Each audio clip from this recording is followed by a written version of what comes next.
motherboards, ladies and gentlemen. Hello and welcome to a new series on Transport Fever 2, the first for quite a while now.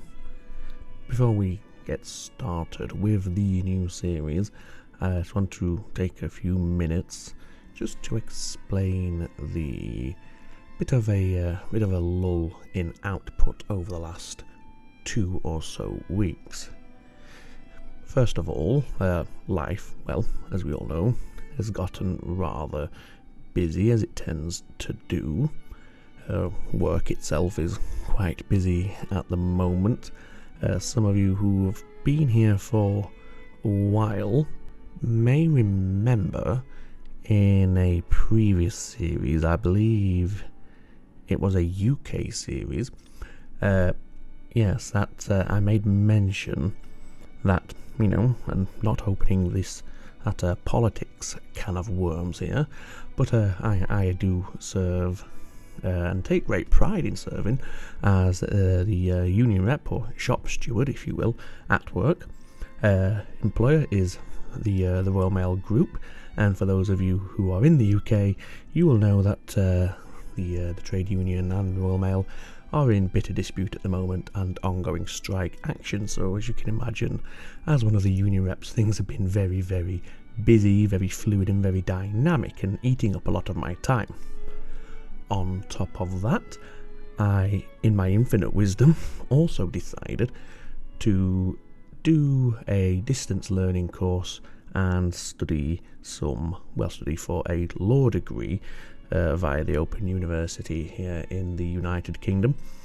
So I'm sure you can imagine that is also eating up a lot of time.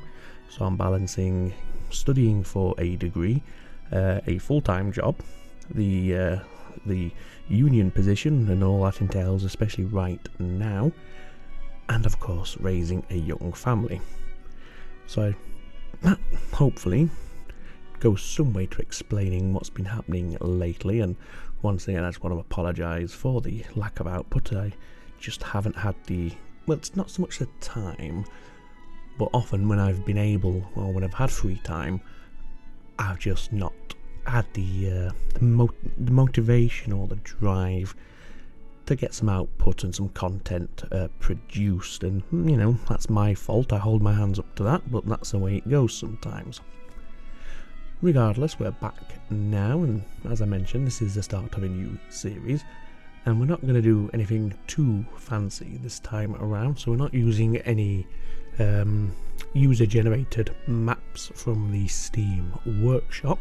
Instead, we're just using a randomly generated one that the game puts together, because the game does a decent job of making maps. Now, a lot of this series as of late have all been large or huge maps, and while they are fine, as you get later on into your game, into your save, they do slow down quite a lot. Regardless of what setup you have, they just become really, really slow. So that's why I wanted to go for a small one this time around. The idea being, of course, we shouldn't have as much slowdown later on. What I've also done is stripped back quite a lot of the mods that we may have used previously. There are still mods involved, but maybe not quite as many as one would ordinarily expect. So enough about that. Here's the starting setup. As we can see, temperate climate, small map. We have the 1:3 ratio, so a long, narrow map. Towns, we have medium, so that's 4 in total. Industries is low. The generator, that's from a mod, so we can just ignore that. Hilliness, water and forest are all set to medium. And the seed, if anybody fancies it, is OG small q DMTB. You can see this on your screen, but there you go. Now if we go on to the next menu screen, we can see I'm going to start in 1910. The initial early 1850? well, the 1800s can be a little bit slow for my taste at the start, so decided to skip some of that and go for 1910. Medium difficulty, so we're not doing anything too fancy here. I have gone for up to 6 cargo types per city, however, and what I've also opted to do this time around is have the industries that we are provided at the start of the game when you first load the map. They are your industries. They're not going to close. You're not going to have new ones opening. So industry closure frequency, never. Industry density target, disabled. If we go to the more advanced settings, we can see the mods here. So 36 in total. So as I said, not too many. A few script mods, but yeah, nothing too outrageous. Most of them are quality of life mods, such as better colours and better contour lines and cargo icons and the likes. And the only perhaps contentious one are these here, advanced industry level and more industry levels, because they do greatly impact the output of your industries. Now the reason, or my justification, the way I'm selling it to myself to justify it, is we have it set to each city will eventually demand 6 cargo types. So because we're not having new industries spawn, we need to make sure the industries that we're provided with at the start are able to supply all 4 cities, or the final goods, the final production factory in the chain can supply 4 cities. So that's my justification there. That's what I'm telling myself to make myself sleep at night. We are going for another UK series. Obviously I am from the UK, so it's what I know. So we've got a few extra locomotives and the like, although I have cherry picked them somewhat, so we haven't got all of them that I have available. I mean, if we go down here, I mean, look at all these here. So I've only gone through and taken a small selection, and they're all pretty much modern day, modern era-ish sort of trains as well. I mean, this is a sort of train, I think it was a 43 I used to see as I was young and as I was growing up, and some Pacers there. We have the Voyagers, we have the Eurostar. There's no picture, obviously that's a must have really if you're doing a UK, because the Eurostar is quite a famous train.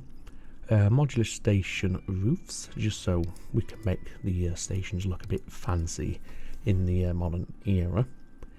UK crossings, of course, UK semaphores as well. That way we can have left-hand traffic on our rail lines. UK road crossings, UK high street buildings, commercial buildings. Station modules as well. Signal distance, so we have this gap between the signal and the stopping point of the train, because it always, in my head, is a little bit weird when they stop right here, because the poor driver must be craning his neck to see what the signal light is actually indicating. So that's why I like to have that one, so you have that little offset there. Natural town growth, I was in 2 minds about this one, but I have gone for it anyway. And I went for this morning 1.1 because I think it does make it look quite pretty. Into the advanced settings. Now we do have it on medium, as you saw. However, I have tweaked some of these. So maximum loan is default. However, I've doubled the interest rate to 200% because I always find there's no real punishment to taking a loan. And in fact, I'm going to do it. Is 4 times too much, do we think? No, we'll go for 4. No, we'll go with 200 because you can always tweak these between saves. So if 200's still not doesn't have any impact and you can still disregard it as you can with the default, then I'll beef it up to 400. But for now, we'll go with 200. Vehicle costs are an extra 50%. Infrastructure an extra 50%. The maintenance cost on vehicles is an extra 25%, and the maintenance cost on infrastructure is an extra 50%. When it comes to the town growth factors, public and private transport are default, as is cargo supply. However, overcrowded stations have 75% more impact, as does traffic congestion, and emissions are at 50. So even though it's technically medium, I do think it's a little bit more challenging because of these settings here. All that being said, I do think we're ready to go, so let's crack on generating the map, and away we go. Okay, so we're just loading in here now, so let's take a moment and pause it, and let's see what we have to work with. So we'll start at the bottom, and this will be the south side of our map. So we have Long Eaton with initial demand for tools and for fuel. Tools we have here, sawmill we have here, and forest we have here. So we have an early contender for a production chain right here. And we could go the whole way and take the tools into Long Eaton, of course. Fuel looks like, well, we do have a refinery here. Oh, yep. We could do this. We have the oil well here, oil refinery and fuel refinery, all within spitting distance, shall we say, of Long Eaton, so that's a potential candidate as well. Next we have Herne Bay, which requires machinery and goods.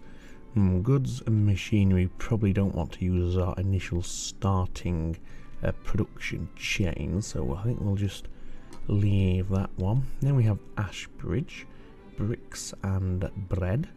We have a farm here. I did see a bakery or a food production plant down here. So with this one we would be coming back to go back up, which is not very efficient when you first start, so it's not going to be that. The bricks, what do we have?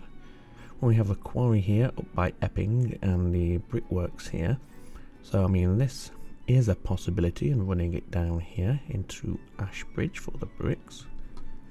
Else we have Epping, which is fuel and tools as well.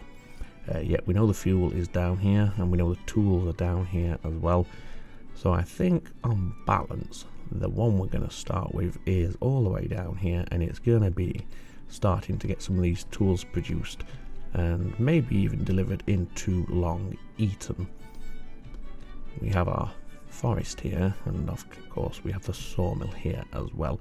So that's very direct, and for the early start we should be pretty okay just using a road or a truck line to supply that. It's not too far away. There's nothing else that jumps out as an ideal candidate to start with. I mean, yeah, we could chuck coal at the steel mill here. We also have iron here, but that's quite a fair old distance there, but it's possible. We could chuck coal and iron into there, and then we could chuck the steel into the goods factory. We wouldn't do anything with the plastic yet, of course. That's for a little bit later, but getting that done would get us some money early doors. However, I think the most logical one has got to be getting some planks into the sawmill by Long Eaton, and perhaps even getting the planks then in, so logs into the sawmill and then planks into the tools factory just there. Right, so let's make start, and as I said, we will just start out with a road transportation line rather than using a rail line so early on. Bank out 10 million, so yep, it's gonna, we need to get a nice stable bedrock before we really want to start dipping into the trains. Right, so let's see, how do we want to do so? We're doing, no, it is right hand drive. There is a mod for left hand drive, but I never really bother with it. It never really appealed, so we're going to stick to the right hand drive. So what we want to do, we want to have it this way. We only need one platform here. We want it on that side. That way we can knock that right up against the road. Something like that will do. We have the connection point, of course. We saw that. The terrain is not the best. It's a shame we can't make these follow, sit at an angle. I don't, there's no reason why they couldn't sit at an angle, It happens in reality, but there you go. So Long Eaton East. No, we don't want that. We want Long Eaton Forest. I mean, it's not really set in much of a forest. I mean, we have a forest here. In fact, what I might do, just for cosmetics, is maybe just put some more trees in this area just to actually make it appear like a logical place to put a forest, because that, yeah, it just looks a bit odd. Anyway, that's just cosmetics. Right, let's carry on with this. So we need an exit, which is fine. Some more street access, of course, otherwise it's no good to man the beast. Yeah, see, we're getting too much slope here, so they're really going to have to. Well, that's just horrendous. Yeah. Let's drag it out a little bit more then, and let's see what we can do with the manipulation keys here to make it look a little nicer. I think that's not too bad. That'll do. Yeah, the terrain there really isn't the best. I should have probably looked at that first, but what the heck, we are now in. Yeah, that's very messy, but it's going to serve a purpose. What's it like on the opposite? I mean, to be fair, it's rolling away on both sides of the road, so I mean, we could have had it here. No, I'm not going to delete it just for the sake of that. It's going to be fine. I mean, eventually one would assume that this will be replaced with a rail service anyway, so let's not worry too much about it. And then we head obviously to the sawmill here, which is placed in more where you expect the logging camp to be, because it's surrounded by trees here, but there you go. And here we're going to have, well, we're not going to have that. That's not what we're doing here, is it? Here we go. And again, I think, yeah, we'll go with one platform, simply because what we're going to do is have the same trucks that drop off the logs. They're going to wait around a couple of minutes and ideally pick up some planks before heading out, so it's all going to be used on one platform. So again, we need a exit point. This is all obviously fairly standard, nothing new, nothing groundbreaking about all of this. Long Eaton Central, no, we want Long Eaton Sawmills, or just mill, because I suppose there's only one of them. So that's that. So they're going to come in, head out, yep, all good. Now to the tools factory. Now, we don't really want to take our trucks through the centre of town to get down here. So what we'll do is we'll rework this a little, so the primary direction of travel for this road is up this way. I'm just going to build this in little short segments like this, so you get this winding effect on the road. Let's not plough that bear into the ground. Let's scoot past the bear, shall we? Yeah, just go through all the rocks. And we should be pretty much there. And then what we want to do here is rework this, and again this is so, and again clicking the wrong thing, yeah, this is so this is the primary road, and then this road into Long Eaton, this is the junction, like that. And we'll do the same on this bit here that we removed. So this road is the junction, and the road we constructed is a primary road. That way our vehicles won't slow down at this junction because they're on the major road, rather than turning off the major road onto a side road. Because if we'd have had it as it was, where this was a major road and our road just connected in, they'd slow down at that junction even if there's no traffic. So that's why we're doing it that way. Anyway, enough about that. Let's get this working and set up. Now, do we want to also have the same vehicles drop off the tools? Now, it's always a benefit to do that, of course. However, the downside is when you start unlocking the specialised cargo carrying vehicles, flatbed trucks for instance, or dump trucks and the likes. Obviously the logs and the planks both make use of a flatbed, whereas the tools, they use a tarpaulin or a more generic style truck. So if we did it so the tools were being taken by the same vehicles that brought in the planks, then we won't be able to take advantage of those specialised truck types. So I think what we'll do is we will have it. We'll have the supply into Long Eaton handled on a separate line. So this line here will come to here and then head all the way back to Long Eaton Forest, rather than taking the tools in. Yes. I mean, we could do it that way and then change it later on, but I would more than likely forget. So, yeah, we're going to do it this way instead. Right, let's just rename that. So that's going to be Long Eaton. Do you want to call it Tool Factory or Tool Forge? I think Tool Forge is a better name. Right, we need a depot, of course. Do we want to have our depot up here? Or do we want it near a Long Eaton so then it can serve Long Eaton with its buses and whatnot later on? The advantage of that is, of course, as I said, we can serve Long Eaton, kill two birds with one stone. The disadvantage is the trucks then have to travel all the way down here before they make their first pickup. So I think what we'll do is we'll get it down here first of all. Yeah, we'll go there. Right, so we want a new line. So we're going from the Long Eaton Forest. Let's just take a moment here to get this set up. So we want them to be fully loaded at the forest. And they're not going to drop anything off, they never will. And they're picking up the logs, of course. After the forest, we're coming into the sawmill.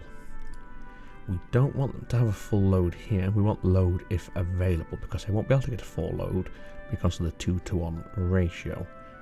But what we'll do, we'll set a maximum stop time of 60 seconds, and that should be enough for the sawmill to produce 2 planks, or 1 plank for every 2. So yes, we'll do that. Or we'll just delete it, that's also fine. Let's just quickly do that again. What did you say, 60 seconds? 50, fine, it doesn't really matter.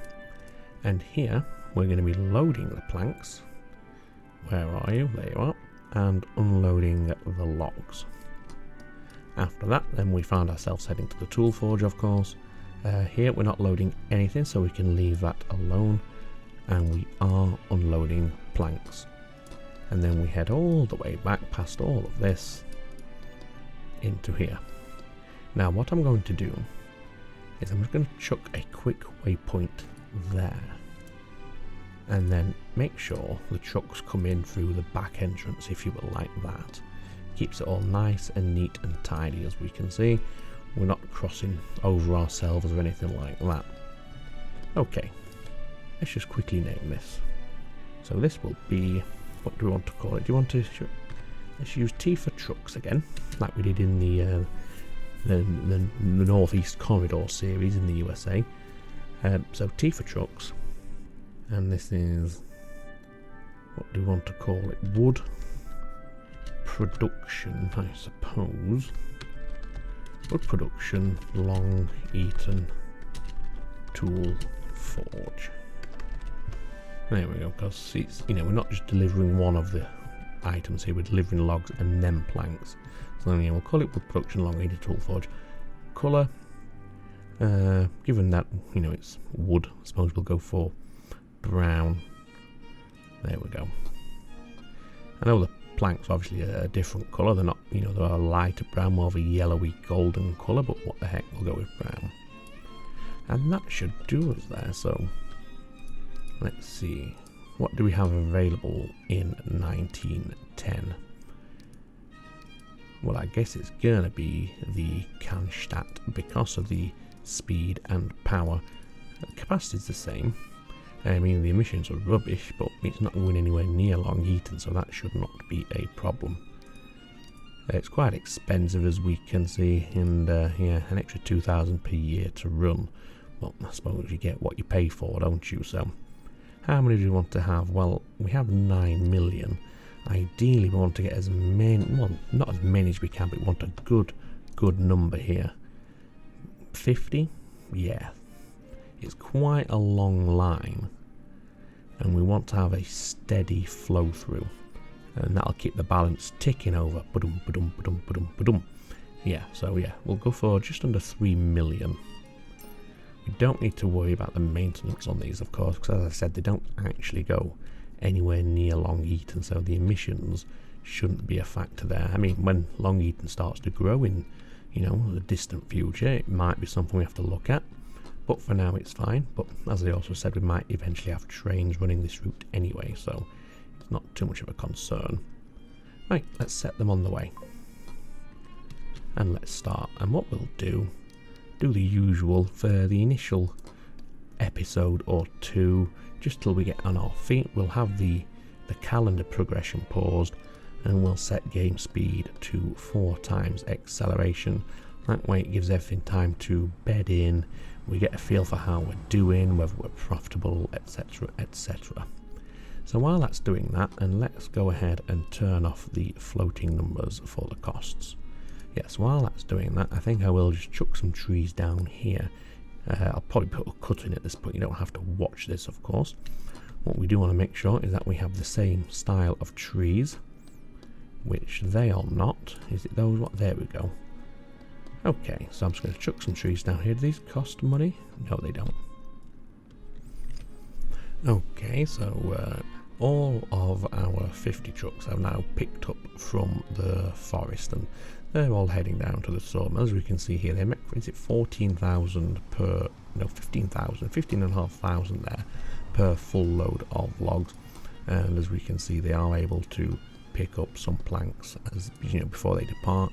Seems to be around about 2 or 3 they pick up. Yeah, looks like it's 2 then 3 then 2 then 3, but that's fine. So cash flow not looking great at the moment. As we can see, maintenance on these is huge, negative £460,000 per year to run all 50 of these. Hopefully once they space themselves out across the line and they're less bunched up like this, so we have more of a constant trickle, that should be offset by the ticket income, as they call it. In terms of how the loan repayments look with the 200%, for a £10 million loan, we're paying just shy of 200,000. So I think what I will do is, as I was alluding to in the setup, is go ahead between episodes and maybe bump the loan interest to 400%, and then we can expect to pay, well, around about 400,000 there, which it'll make it a little bit more of an issue and a bit more of a factor when it comes to deciding if we want to take a loan to expand any further. If we are going to do that, we of course have to make sure whatever we're doing as for as part of our expansion is going to be commercially and financially viable. So our first trucks are just about back at the forest over in Long Eaton, and as you can see, I have chucked some more trees down here just to make it more realistic. So the sawmill, the lumber camp is actually set in a forest rather than in a field, because that just didn't look quite right to me. As, the trees were free of charge to plant, so there's no downside to this, apart from, of course, it does add an extra element to render, but that shouldn't be a problem. It's only a small map anyway. So how are we doing on the spacing? Yep, all these trucks that were bunched up have now spaced out. The cash flow has gone positive, so that's really good to see. So we know we're going to be paying around about 500,000 a year in maintenance and around about 200 in interest. So far so good. So you should now have a steady supply of planks, and yeah, you do. No production, well, you have production, but you have no delivery, no shipments out yet. So I think what we'll do is, to cap this episode off, is we will have the tools start to be delivered on into Long Eaton. Now we could just use this one, of course, but then the problem is these lines would cross over each other, the tools into Long Eaton and the planks coming in here, and ideally we do want to avoid that. So instead we'll go ahead and chuck down a second truck station to serve the tool forge, and this one is purely going to be used to pick up the tools and ship them into Long Eaton. So we'll put that something like there, and we'll give it the same name, which was Tool Forge. Then, as I always say, it's part of the same complex. And what we're going to need in Long Eaton is a drop-off point, isn't it? So where do we want to unload? Okay, so what we're going to do for this then is quite simply, well, that's already that style road, as is that one, good, is just extend these roads here so they join up, and go back to buildings. That's actually even better. Yes, let's upgrade that and actually have you join in as well, because what we can do now is we can drop off on this road and this will catch all of our, is this commercial or is it industrial? That's commercial. Yeah, we can catch all of the commercial that we have at the moment in Long Eaton with the one stop, and it also produces a nice loop style loop basically. So yeah, perfect. Right, so new line, you're coming from here. We do want you to have a full load when you leave, and you're taking tools. The colour scheme for this one, it's like a paley bluey colour, isn't it? So we'll go for that. So Long Eaton Tool Forge to Long Eaton, or to Mill Lane. Again, this is going to be T, and this is obviously our tools delivery, and this is for Long Eaton. So a simple loop. Now with this we do have to be mindful of emissions, because we are going through Long Eaton, and as we saw when we purchased our initial can stats, these are bloody expensive in terms of how much, well, it's not really, I suppose expensive is the wrong word, isn't it? They're loud, they're very loud. Anyway, let's go ahead, chuck down a depot, and we'll put that there. That way it's close enough to Long Eaton that if we ever do a bus, which we eventually will, we can use this one. Perfect. Right, buy vehicles. I mean, in theory we could use these because they are far quieter. 12 miles an hour, 60, and they're not that much slower. The power's a lot less, however. This road, the terrain, it's pretty flat, so that drop in power isn't going to be too fatal. Shall we go for those, just to keep the costs down? I mean, if they don't work out, we can always upgrade them and swap them out for the DMG can stats, of course. Yeah, I think we'll do that. How many do we want? 4? 5? I think 5 for now. Yeah, just a 5. Colour them blue, or teal, whatever colour that is. I suppose it is more blue than teal. And out they come. So we should start seeing tools being dropped out here now. We can see, yep, some are coming out ready for shipment, and they should start to make their way over to here. Now these are going to wait for a full load anyway, so even if it takes them a while to transfer them over, it's not going to be a problem. And there we go, we have our first unit of tools being loaded up, ready for delivery into Long Eaton. This line continues to do quite nicely for us, and the spacing is not too bad. There's a gap between that one and that one, as we can see here. However, the gap isn't too substantial, so I don't think we need to concern ourselves with that. How are you doing for your pickup? 4 out of 5, so you've almost got yourself a full load. You know what, I do think perhaps 5 is too many to start with. I might drop it down to 3, just while this is a low level industry. When it bumps up, of course, and we start spewing out a lot more tools, then we're going to need more. But to begin with, I think 3 will be fine. Although that one was loaded up a lot faster than the first one. That one took a lot longer. How's this one doing?